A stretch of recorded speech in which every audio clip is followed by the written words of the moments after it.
2 years ago, I moved to this city. I had to leave my hometown when I realized there was no real way to make a living there anymore. As a child, my biggest fear was ending up working in the fields like the rest of my family. But when I grew up, I saw that even that was no longer an option. If I wanted to help those who stayed behind, I had to leave. When I arrived, I found work at a small grocery shop. The pay was little, but the flexible hours allowed me to pick up side jobs. Construction in the mornings, cleaning gardens, anything that came my way. One day, a guy about my age hired me to help clear rubble from his house. We talked a bit, and I told him about my situation. "If you want to make some money tomorrow night, I've got something for you," he said. They offered me a shift covering my uncle, who usually guards an old building overnight. "If you take it, I'll give you half." It didn't feel fair that he'd keep the rest just for passing me the job, but I was desperate. So I agreed. "Come tomorrow at 9. I'll take you there and pick you up in the morning," he promised. At least he offered me a ride. The next night, at 8:45 sharp, I was waiting outside his house. I remember the scene well. Kids playing in the street, old ladies chatting on their doorsteps, grandfathers watching from their patios. It almost felt like home. My heart swelled with nostalgia. Then the door opened, lights spilled from the patio, and the young man rushed out, pulling on a jacket. "Perfect. You're on time. Let's go." We got into his truck and drove toward the city center. Or so I thought. But he kept driving farther, into rougher neighborhoods, then down a narrow dirt road, barely wide enough for one car. I was nervous. Isn't this dangerous?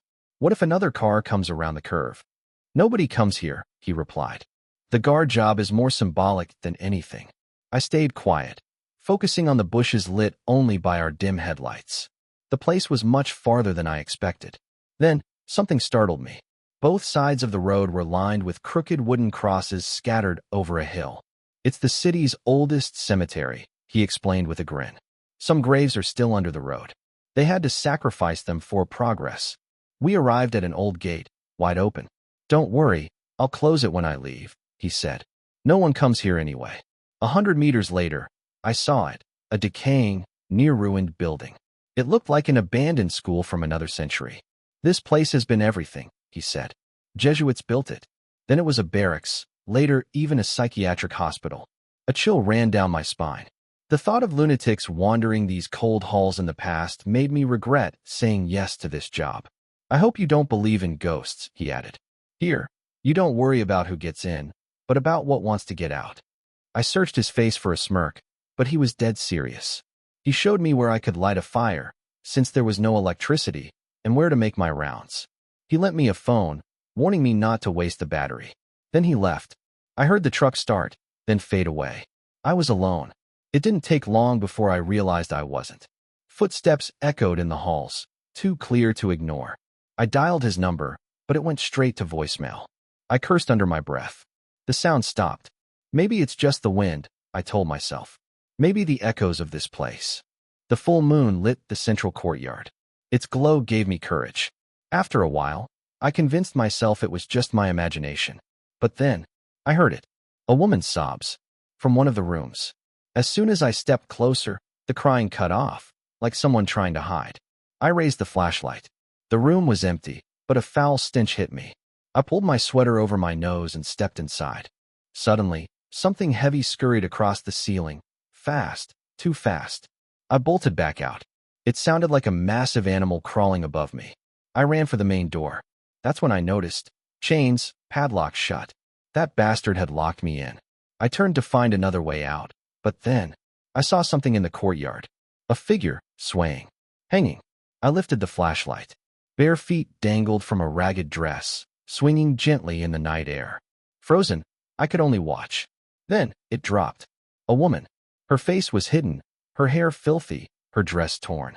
She stood, alive, or something like it. I didn't wait to find out. I ran.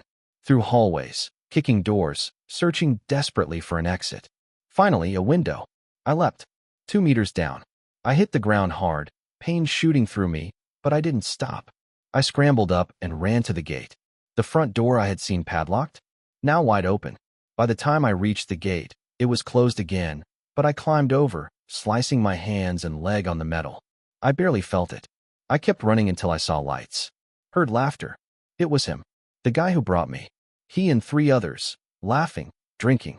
You lasted longer than I thought, he shouted, cracking up. Behind them, in the shadows, stood the same ragged woman, watching me, smiling. I screamed every curse I knew and kept running. They caught up with me in the truck. Come on, man, it was just a joke. No one has ever lasted as long as you. The money's real. Get in. I stopped, anger boiling, but I climbed in. He handed me cash and a beer. I looked behind us. The other truck had 3 men. His? Just him. Where's the woman? I asked. What woman? He said. Nervous smile. The one who chased me. The one standing behind you while you laughed. His smile faltered. For a moment, his eyes went empty. Then he forced a laugh. You're not going to scare me with ghost stories, he said, speeding off. When we reached a populated neighborhood, I got out. He didn't look so sure of himself anymore. Maybe the woman was part of their prank. Maybe not. But her eyes, the way she stared, told me otherwise. And that was the most terrifying night of my life.